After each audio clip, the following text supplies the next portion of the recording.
Mga kapuso, natagpo ang patay ang isang ina at kanyang dalawang batang anak sa loob ng isang sasakyan sa San Rafael, Bulacan. Blanco pa ang mga otoridad sa sanhi ng kanilang pagkamatay. Balitang hatid ni Gabriel Gonzalez. Sa masukal na bahagi ng Barangay Talaksan, San Rafael, Bulacan, nakita ang sasakyang ito kahapon. At sa loob ng sasakyan, natagpo ang patay ang 31 taong gulang na babae at dalawang anak na edad 9 at 4 na taong gulang. Ayon sa barangay, pinuntahan nila ang lugar matapos makatanggap ng tawag bandang alas 2 kahapon.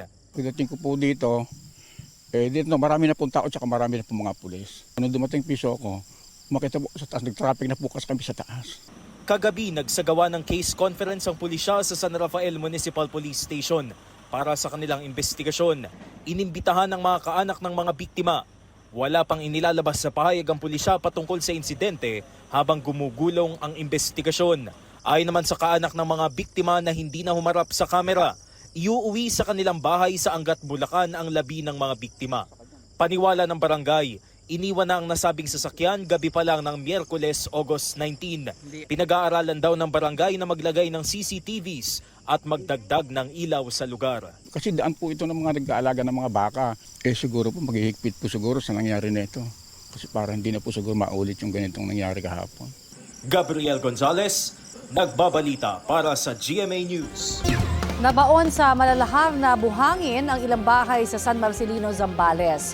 Bubong na lamang ang kita sa dalawang bahay na yan sa Barangay Santa Fe, kasunod ng pananalasa ng hanging habagat. Ayon sa Municipal Disaster Risk Reduction and Management Office, nagsilbing catch basin ang residential compound ng malakas na agos ng Santa Fe River na may dalang buhangin at sediment.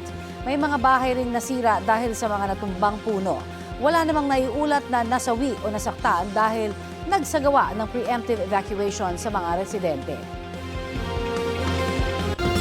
Buong probinsya ng Pampanga ang nasa state of calamity dahil sa ulang dala ng hanging habagat at mga nagdaang bagyo.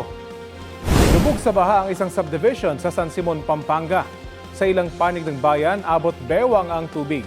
Pinasok din ng baha ang barangay hall ng Santa Monica. Isang taong gulang ang naiulat na nalunod sa baha nitong August 16. Sa bayan ng Mexico, umapaw ang ilog sa tulay sa barangay San Lorenzo. Kinailangan ng backhoe para maalis at makolekta ang mga inanod na baha o na basura. Sa amin ni Pampanga Governor Lilia Pineda, mahigit 50% pa ng barangay sa kanila ang lubog sa baha.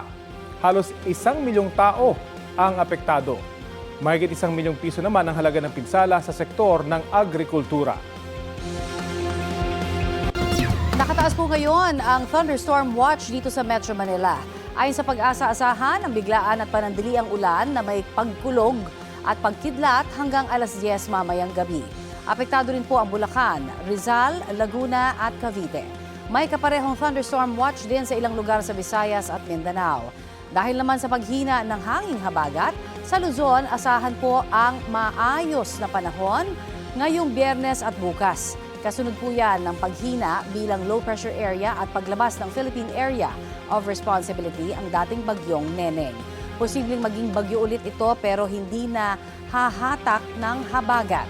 Posibleng sa darating na linggo o Lunes, papasok sa northeastern boundary ng PAR ang bagyong may international name na Saudel. Lumakas po ito bilang severe tropical storm at taglay po ang lakas ng hangin na aabot sa 95 kilometers per hour. Kung sakaling nasa loob na ng PAR, tatawagin po yan sa local name na OBET. Ayon sa Pag-asa, walang direktang epekto sa bansa ang nasabing bagyo pero ito ang hahatak sa habagat sa susunod na linggo. May namuupang isang low pressure area sa mahigit 1,000 kilometrong silangan ng northeastern Mindanao. May medium chance naman itong maging bagyo pero mababa pa ang posibilidad na pumasok sa Philippine Area of Responsibility.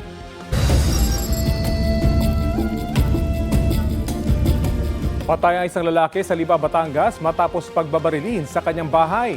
Huli kam ang pagdating at pagpaputok ng baril ng riding in tandem sa tapatang bahay ng biktima sa Barangay Rizal itong Miyerkules ng gabi. Kwento ng anak ng biktima, nakikipag-inuman noon ang kanyang ama nang makarinig siya ng 4 na putok ng baril. Lumabas siya para tingnan ang nangyari at nakitang nakahandusay ang ama. Nagpalit pa raw ng magazine ang gunman at binaril ulit ng 2 beses ang kanyang ama. Iniimbestigahan pa ang motibo sa krimen at pagkakakilanlan ng mga suspect. Nasira ang 10 bahay sa pananalasa ng malakas na hangin sa Barangay San Rafael sa Rodriguez, Rizal. Ayon po sa Disaster Risk Reduction and Management Office ng barangay, nangyari yan itong Miyerkules at mahigit 30 pamilya ang apektado. Nabigyan na po sila ng pangunang tulong. Pinadapa rin ng malakas na hangin ang isang sagingan at isang puno ng mangga sa MH Del Pilar Street. Tiningay pangaraw nito ang isang tricycle. Walang nasaktan sa nangyari.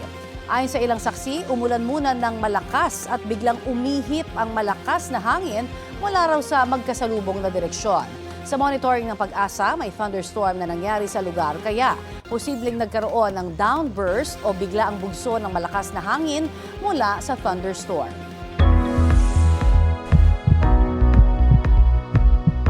Sampu ang naitalang nasawi sa Iloilo dahil sa leptospirosis. Batay po yan sa datos ng Iloilo Provincial Health Office mula Enero hanggang Agosto ngayong taon. Mas mataas yan kumpara sa naitalang 5 nasawi sa sakit sa parehong panahon noong 2025.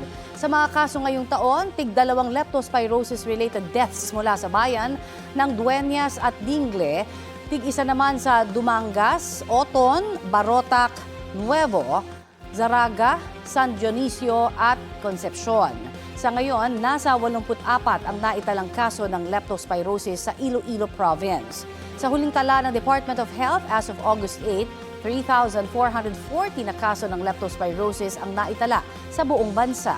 Mas mababa po naman yan ng 35% kumpara sa 5,318 na kasong naitala sa parehong panahon noong 2025. Muling paalala naman ng kagawaran, iwasang lumusong sa baha, lalo na kung may sugat sa katawan. Kung hindi naman po maiiwasan, magsuot ng bota at agad maghugas ng katawan gamit ang sabon at malinis na tubig. Bantayan ang sarili kung magkakaroon ng sintomas.